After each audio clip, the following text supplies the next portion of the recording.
നമസ്തേ പ്രിയമുള്ള പ്രേക്ഷകരെ, ഇവിടെ ചർച്ച ചെയ്യുന്ന ജ്യോതിഷ വിഷയം യോഗ വിഷയമാകുന്നു.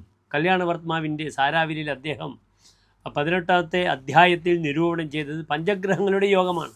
5 ഗ്രഹങ്ങളുടെ യോഗത്തിനാണ് പഞ്ചഗ്രഹ യോഗം എന്ന് പറയുന്നത്. ഇവിടെ പഞ്ചഗ്രഹ യോഗത്തിൽ വരുന്ന ഗ്രഹങ്ങൾ ആരൊക്കെയാണെന്ന് ആദ്യം എൻ്റെ പ്രിയപ്പെട്ട പ്രേക്ഷകർ മനസ്സിലാക്കുക. ഇവിടെ പഞ്ചഗ്രഹ യോഗത്തിൽ ആദിത്യനും ചൊവ്വയും ഗുരുവും ശുക്രനും ശനിയുമാകുന്നു യോഗകർത്താക്കളായി വരുന്നത്. ഇവിടെ 3 പാപഗ്രഹങ്ങളാണ്, സൂര്യനും ചൊവ്വയും ശനിയും, 2 ശുഭഗ്രഹങ്ങൾ ഗുരു ശുക്രന്മാർ. അതിനാൽ ഈ യോഗത്തിൽ ജനിക്കുന്ന വ്യക്തി എപ്രകാരമാണ്, എന്താണ് അദ്ദേഹത്തിൻ്റെ സ്വഭാവ സവിശേഷതകൾ എന്ന വിഷയമാണ് നാം ചർച്ച ചെയ്യുന്നത്. ജലയന്ത്ര ധാതു പാരത രസായനേഷു അധിപടുഹു പുമാൻ ഭവതി ഏഭി പ്രസിദ്ധകർമ്മ ക്ഷിതിസുത രവി ജീവ ശുക്ര അസിതൈഹി. ഇവിടെ അസിതൻ എന്നാൽ ശനി, ക്ഷിതിസുതൻ എന്നാൽ ചൊവ്വ, പിന്നീട് ആദിത്യൻ, പിന്നീട് ഗുരു ശുക്രൻ, അവസാനം ശനി. ഈ 3 പാപഗ്രഹങ്ങളും 2 ശുഭഗ്രഹങ്ങളോടും കൂടിയ വ്യക്തി, അദ്ദേഹത്തിൻ്റെ സവിശേഷതകൾ എന്തൊക്കെയാണെന്നാണ് ആചാര്യൻ പറയുന്നത്. എൻ്റെ പ്രിയമുള്ള പ്രേക്ഷകർ ശ്രദ്ധിക്കുക.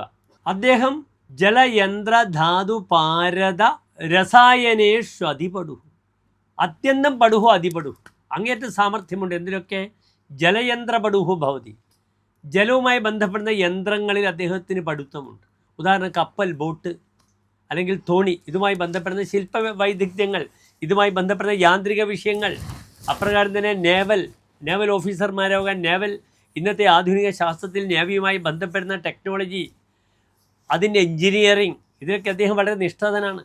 അപ്രകാരം ഓയിൽ സങ്കേതങ്ങളിൽ റിഗുമായി ബന്ധപ്പെടുന്ന അതും യന്ത്രങ്ങളാണ്.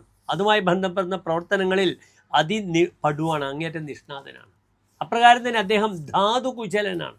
സ്വർണം, വെള്ളി അല്ലെങ്കിൽ ചെമ്പ്, ഇതുമായി ബന്ധപ്പെടുന്ന ധാതുക്കൾ, ഇതിൻ്റെ ശില്പകർമ്മങ്ങളിലും അദ്ദേഹം വളരെ നിഷ്ണാതനാണ്.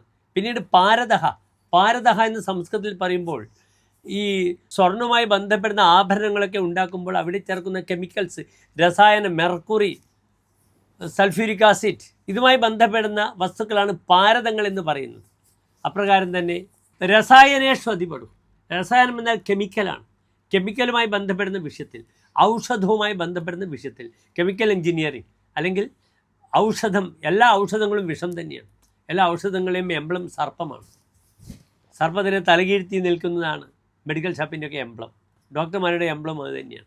അതിനാൽ മരുന്നുമായി ബന്ധപ്പെടുന്ന, കെമിക്കലുമായി ബന്ധപ്പെടുന്ന പ്രവർത്തനങ്ങളിലും ഇദ്ദേഹം വളരെ നിപുണനാണ് എന്നർത്ഥം. നല്ലൊരു യോഗമാണിത്, സുയോഗമാകുന്നു ഇത്.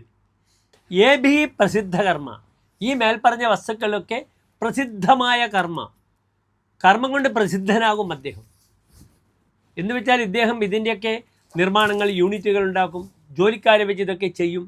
വലിയ വലിയ ജ്വല്ലറി സ്ഥാപനങ്ങളിൽ ആഭരണങ്ങൾ ഉണ്ടാക്കി കൊടുക്കും.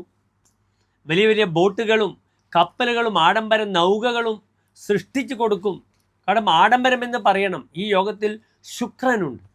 അതിൽ മെക്കാനിക്കുമായി ബന്ധപ്പെടുന്ന ഗ്രഹമാകുന്നു ചൊവ്വ, അഡ്മിനിസ്ട്രേഷൻ ഗ്രഹമാകുന്നു സൂര്യൻ, അതുമായി ബന്ധപ്പെടുന്നതിൻ്റെ ഫൈനാൻസ്, അതുമായി ബന്ധപ്പെട്ട ഗ്രഹമാകുന്നു വ്യാഴം, അതിനുമപ്പുറം അവിടുത്തെ ഭൃത്യജനങ്ങളാണ് ശനി. അപ്പോൾ ഇതിനൊക്കെ സംയോജിപ്പിച്ചൊരു വലിയ സംരംഭത്തിൻ്റെ ഭാഗമാകാനുള്ള കഴിവ് ഈ വ്യക്തിക്കുണ്ട് എന്ന് സാരം. നല്ലൊരു യോഗമാണിത്. നമസ്തേ.